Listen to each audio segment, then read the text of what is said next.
Bonsoir à toutes et à tous, ravi de vous retrouver sur 8 Mont-Blanc. Il est 18h, c'est l'heure du journal préparé par la rédaction. Voici les titres de ce mercredi 5 octobre 2022. Un journal placé sous le signe des stations de ski. Nous irons tout d'abord à Courchevel où la Fédération internationale de ski a organisé une 8e et dernière visite sur le site des mondiaux de ski alpin 2023 organisé en Tarentaise. Et nous verrons que chaque petit détail compte. Et puis direction les hauteurs de Torrenglières. Ce mercredi, le seul téléski de la petite station du Mont Piton a été démonté. Un moment fort en émotion qui s'apparente à une petite mort et qui marque surtout la fin d'une époque.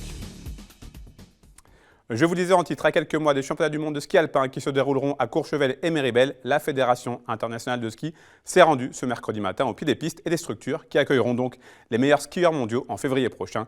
Cette dernière visite a permis à la délégation de peaufiner tous les détails de cet événement. Emmanuel Jaude a pu assister à la visite du site en reportage. Un événement d'amplitude mondiale, ça s'anticipe jusque dans les moindres petits détails. Des fignolages que sont justement venus vérifier une délégation de la Fédération internationale de ski. 13 spécialistes qui doivent tous être convaincus des aménagements prévus et qui sont venus avec de nombreux points à examiner. L'ensemble des courses, les ajustements, la sécurité. Après les derniers tests, on a réalisé que sur la partie médiane de la piste, des barrières étaient un peu trop proches du tracé et que la position de la caméra dédiée à cette portion n'était pas adéquate. Donc les images n'étaient pas bonnes. On a dû refaire une réunion avec l'opérateur télé pour améliorer le positionnement des caméras parce qu'on se doit d'avoir des images parfaites. On va avoir 48 caméras, c'est pour nous une évolution énorme. On va avoir des images fantastiques. S'il s'agit là de la 8e délégation qui se rend au pied des pistes savoyardes afin de vérifier la bonne tenue de l'organisation de ces championnats du monde, il s'agit surtout là de la dernière visite de la FIS. Et loin de faire stresser le comité d'organisation, cette visite est davantage synonyme de concrétisation des efforts pour les équipes en place qui font toutefois preuve d'humilité par rapport à l'événement. On remet un peu les compteurs à zéro, c'est un championnat du monde. C'est pas une Coupe du Monde fois 2, plus grande. Ça, c'est vrai qu'il y a une grande expérience pour les Coupes du Monde ici. Les championnats du monde, on se remet tous en cause. On ne repart pas de zéro, on a une bonne base, mais on est confiant et vigilant quand même. Franchement, il n'y a pas eu de question qui étonnait. On avait déjà préparé le terrain puisqu'on vient d'une réunion à la FIS de Zurich, on avait déjà bien anticipé. Donc non, aujourd'hui, c'était vraiment à la marge, des petits détails. Il n'y a plus qu'à. On vous donne rendez-vous avec du blanc sur la piste. Une visite qui aura toutefois duré 2 jours. En effet, si les stations savoyardes ont déjà l'expérience de grandes compétitions de ski, l'avènement des courses parallèles nécessite un savoir-faire dédié, même si un peu moins rodé.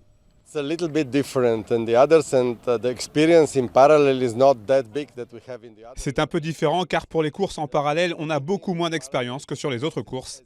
Ce qui est important sur le parallèle, c'est la gestion du dénivelé de part et d'autre de la piste pour que les tracés soient le plus similaires possible. C'est la base de cette discipline.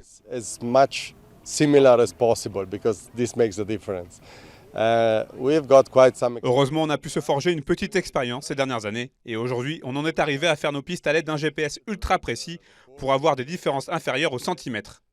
Et c'est sur ce point précis qu'on a fait du chemin. On a déjà testé le dispositif l'année dernière à Méribel pendant les finales et ça a très bien fonctionné. Je suis donc très confiant, ça va bien marcher cette année encore.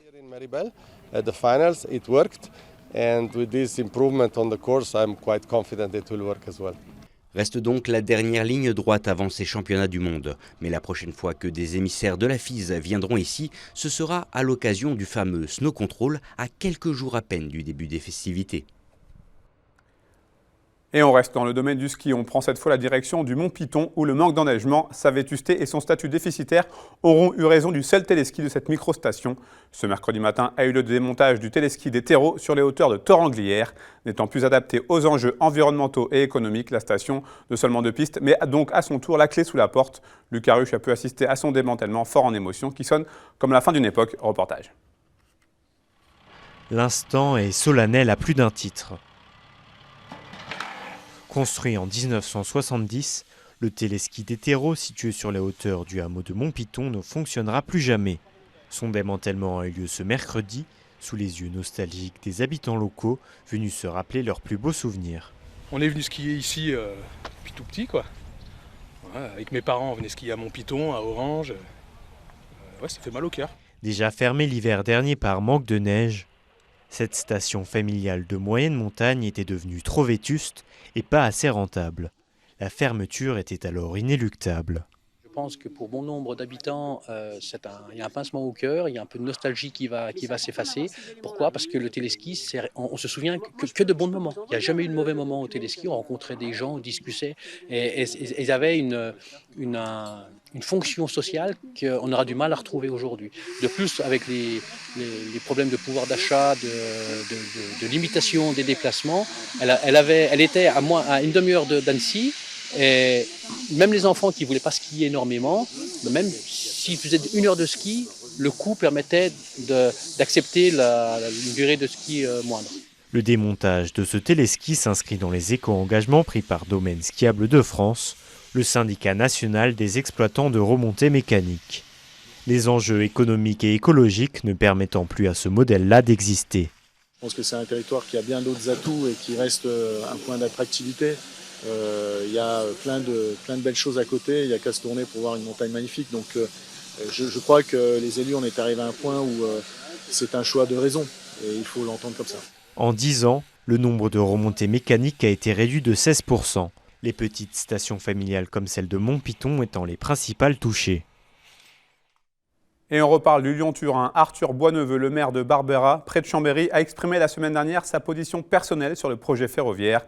Dans un communiqué publié le 28 septembre dernier, l'élu estime qu'on peut faire largement mieux avec beaucoup moins d'argent public. Fin de citation. Nous avons pu joindre Arthur Boisneveu en visioconférence. Je vous propose de l'écouter.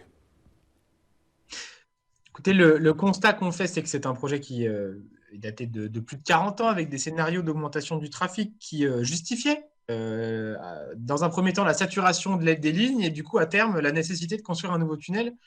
Bon, il s'avère qu'actuellement, la ligne actuelle est utilisée à moins de 25% et qu'on a encore des capacités de mettre déjà des camions sur les trains.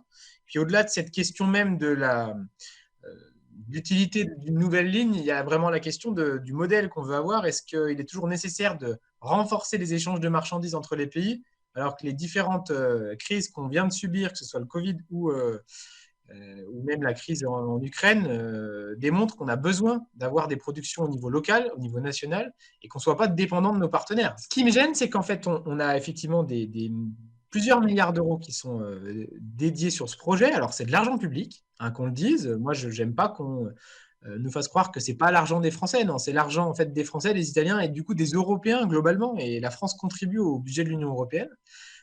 C'est 100% d'argent public sur ce projet. Et en fait, on met complètement de côté les autres problématiques qui sont liées aux problématiques de mobilité du quotidien, à savoir le dédoublement de la voie Chambéry-Saint-André-le-Gaz, le dédoublement de la voie Aix-les-Bains-Annecy, qui permettrait de résoudre une partie quand même assez importante des pollutions qu'on a au niveau de nos territoires, notamment parce que quand vous prenez le train pour aller à Lyon ou quand vous prenez le train pour aller à Chambéry, pour aller à Annecy depuis Chambéry, clairement, il faut avoir une vraie volonté personnelle de prendre le train plutôt que de prendre la voiture. Dans la DUP, il me semble, de 2012, il y avait un budget estimatif quand on prend l'ensemble des sujets du Lyon-Turin, donc que ce soit le tunnel de base, les accès, le contournement de Lyon. On est autour de 20 à 25 milliards d'euros.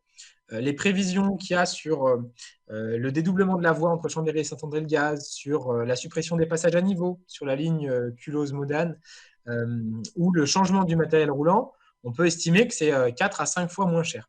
Le but, c'est de clarifier une position parce qu'on me prêtait beaucoup de positions pas du tout justes. Je voulais aussi qu'on arrête de me catégoriser comme l'anti-Lyon-Turin de base, mais plutôt que je donne ma position. Et je crois que cette position sur le renouvellement des infrastructures et notamment du matériel roulant, elle est très peu mise en avant. Et c'est là-dessus que je veux qu'on joue.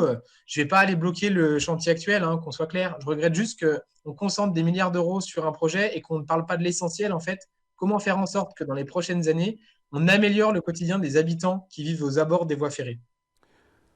Un mot de sport et on reste en Savoie, non loin de là, avec la très grosse désillusion du Chambéry-Savoie-Mont-Blanc handball. Les hommes d'Éric Maté se déplaçaient en Hongrie ce mardi pour défendre un avantage de 4 buts contre Veszprém pour le match retour du deuxième tour qualificatif de la Ligue européenne. Et malgré un avantage d'un but à la mi-temps, les Savoyards se sont finalement inclinés 31 à 25. Une défaite synonyme d'élimination avant même la phase de poule de la compétition.